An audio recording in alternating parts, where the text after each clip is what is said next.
men want us to come and find out what was going on. Eventually, we arrived at a security force barracks. 4 17- and 18-year-old boys had been taken from the house where they'd been sleeping. Their mothers were terrified they would join the ranks of Kashmir's disappeared.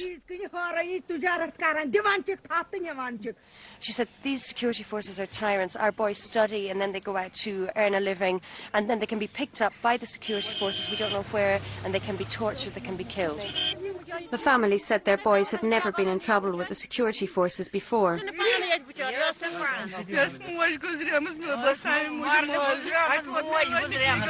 The soldiers would not admit they had them in custody. She said her mother died and she was at the funeral, and then she got a call to say that her son had been picked up this morning. She'd left him in the house and she told his cousins to sleep with him, and now he's been arrested. He was a student, she says.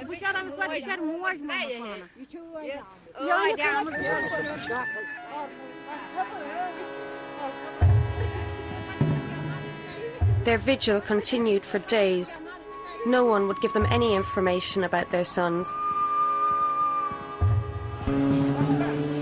It was Indian Republic Day. The official celebrations were held in a sports stadium in Srinagar that had been sealed off to prevent militant attacks.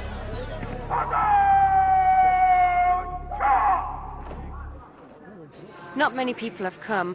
In fact, the only people who are here are government employees and their families, and they have really no choice but to come. As for ordinary people, they say they boycott this event, but to be honest, they're not invited anyway.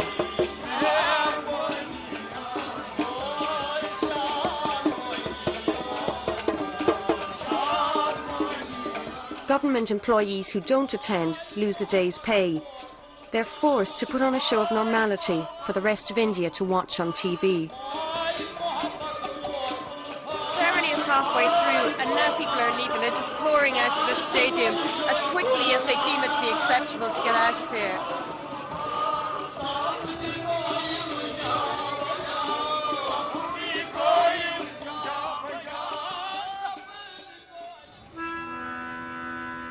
A few days later, I went to check if there was any update on the detained boys.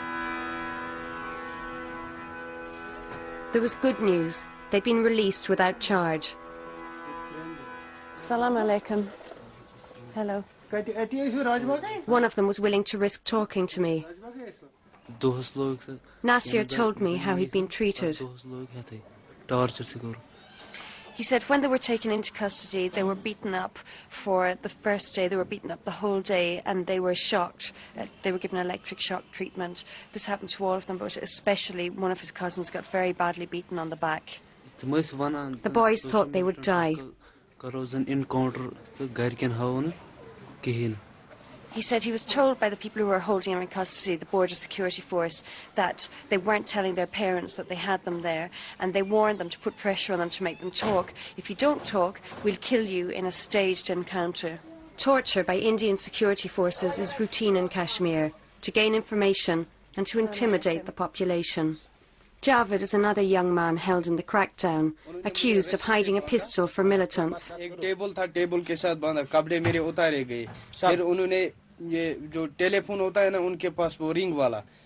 He said all his clothes were removed and he was tied to a table. Then the army got a telephone wire and attached one end to his toe and one end to his penis, and they started to give him electric shocks, and what happened then was terrible. The more he denied having a pistol, the harder he was tortured. He said the mark on his neck was caused by the rope. He was tied here, and every time he got an electric shock, he strained to free himself, and it rubbed this mark there. And the same with the marks on his hands, that they're also from where he was tied. The Indian security forces make little effort to win hearts and minds. Instead, they prefer to rule through fear.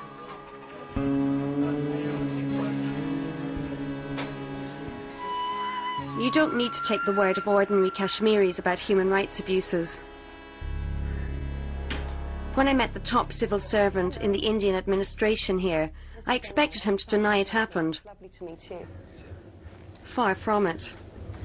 Are you aware of human rights abuses in the state, in Kashmir? Yes, I am aware of the human rights abuses in Kashmir.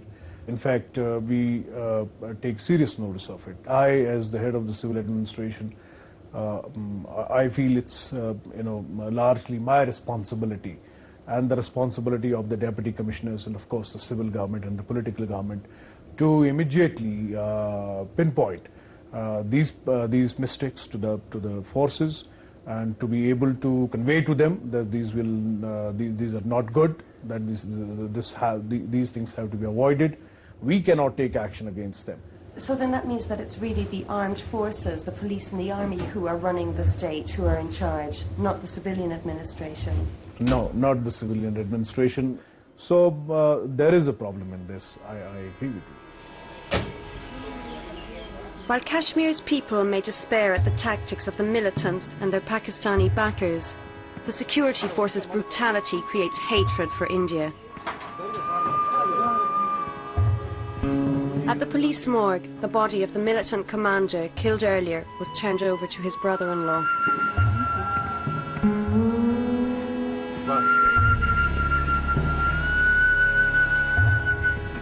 Neither he or anyone in his village had seen the militant for 7 years since he fled to Pakistan. Do you think independence was worth his life?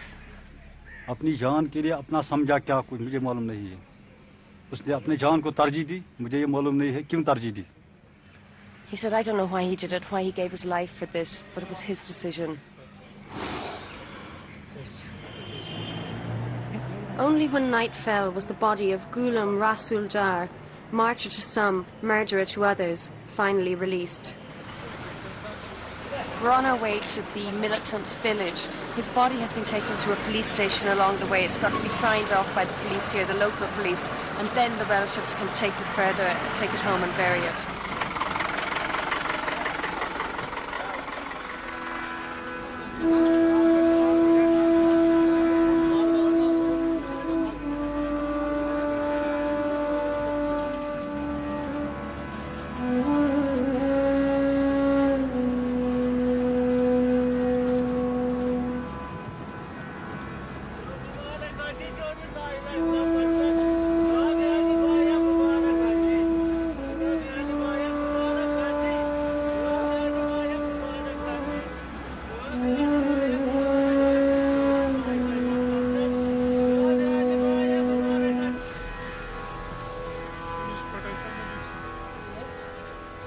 We arrived at Dar's home village.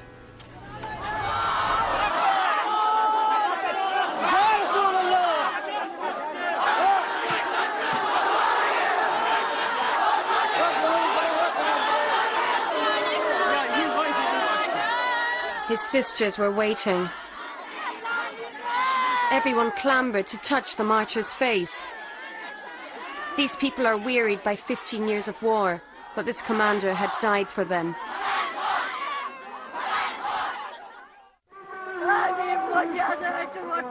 In the morning, the entire village turned out, a testament to hatred of India. They were addressed by Saeed Ali Gilani, a hardline politician, one of the few the militants will listen to. He refuses to compromise.